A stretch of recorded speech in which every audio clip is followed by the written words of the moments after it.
Kenyans have already lost interest in those bipartisan talks. So it behoves all of us, if you want to rescue them, to move with speed, but move with speed in good faith. Otherwise, for now, Mr. Speaker, I take it that your communication sets the ground for us to engage further. Thank you very much. God bless. Honorable Ichungwa and Honorable Wandai, you have been given the rare and unenviable privilege of leading this House. You must show leadership.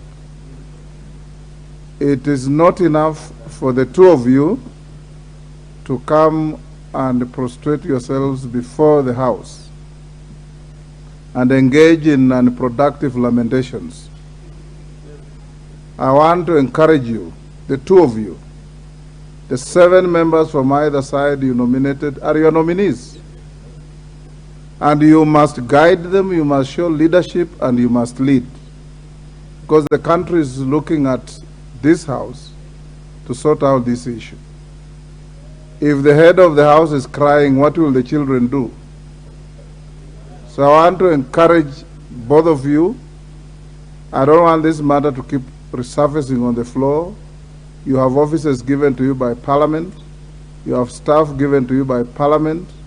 You have members who work under you. Sit together and get this matter moving. And I want also to encourage you.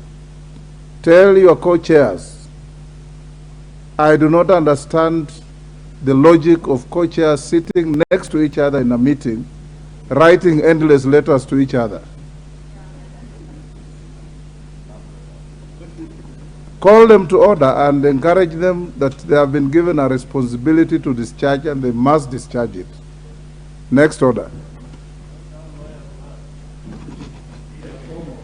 Order number 4, petitions. Order number 5.